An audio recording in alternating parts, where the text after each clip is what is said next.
Hi, my name is David Drone, and I enjoy working and playing pinball machines. I'm part of the Space City Pinball League, and we're having a tournament here today at my home. And I've used the Harris County Public Library to make a lot of 3D designs and acrylic cuts that I put in my machines here at the house. I'm going to go over the tournament rules real quick. You might let me know. We're going to play 8 rounds of qualifying match play today. You'll be put in groups of 3 or 4 on a random game. I started playing pinball as a kid on family vacations, but really I became passionate about it during college. My wife Elizabeth and I went to McNeese State University in Lake Charles, Louisiana, and in the student union there they had pinball machines that would rotate in and out back in sort of the golden age of pinball. So we played a lot of classics at that time, or now, Addams Family, Creature in the Back Lagoon, Twilight Zone. A couple years back, when I stopped having to work because of a disability, we thought it'd be a good idea to get a pinball machine. And that's when I got my first, the Batman 66. After that, my wife kept encouraging me to get more and more. And then found I was able to easily work on and repair them, and I enjoyed that as well. So it's become really a hobby that's good for my kids to get involved. They like to help out, learn about electronics and competition, and something that we do as a family together. I play in the Space City Pinball League. It's a group of individuals across the Houston community that meet for pinball tournaments, and we're having one here today. The library and the resources there have benefit to us all in the community, because as I'm making these things or making these parts to keep these machines running and make them available for competition, that's allowing adults, kids, all to come together and play and learn competitive spirit and competition and enjoy fun recreation on these games. So as I got more and more involved in the hobby, I found out there's a lot of people that do modding, where they like to make modifications to games, sort of their own personal touch, or sort of creating new things that go on machines. I'd already been a little interested in designing 3D stuff, and was kind of looking into what it would cost, and the cost was pretty prohibitive, especially for something like a hobby.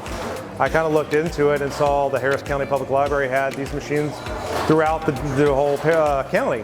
And so I took a course out in East Houston and worked on my first design, which was stuff for the Getaway pinball machine.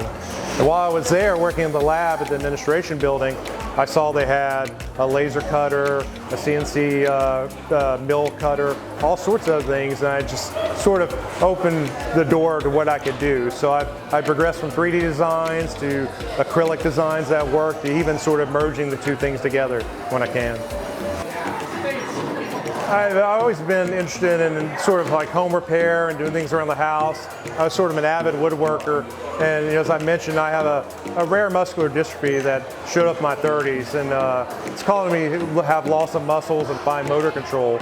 So the woodworking sort of got to be a little bit dangerous, but the desire to create was always there. My wife Elizabeth loves to create. She makes art, so it's something that we encourage to do in this household a lot. And finding out they had the makerspace, and I could sort of pursue these things like 3D printing, acrylic cutting, that I would not be able to do at home or have the resources to even try out. It was great to find they had that, and the whole environment is sort of cohesive when I go down there to look at what they have available, what they've created, see what other people created. It just spurs the imagination. Today, so many people consume, and we try to look at, can we consume and create? And I think it really nurtures something in the soul when you're able to make things. They don't have to be great, they don't have to be grand, but it's just something that you put together, you thought of, and you saw it from beginning to end, and someone you can sort of put your stamp on that I made this. So the Harris County Public Library system and the makerspace has been really a great asset to me to learn and grow and develop these skills. I'm there quite frequently. It's not exactly close to my house. They have many around the community, but I'm driving 30, 35 miles to get to the makerspace to use those resources available to me, and I think it's well worth it. I'm thankful. I think it's a great use of our resources as a community to have these sort of spaces available, and I just encourage people to go out and try it and sort of start to make their ideas come to life.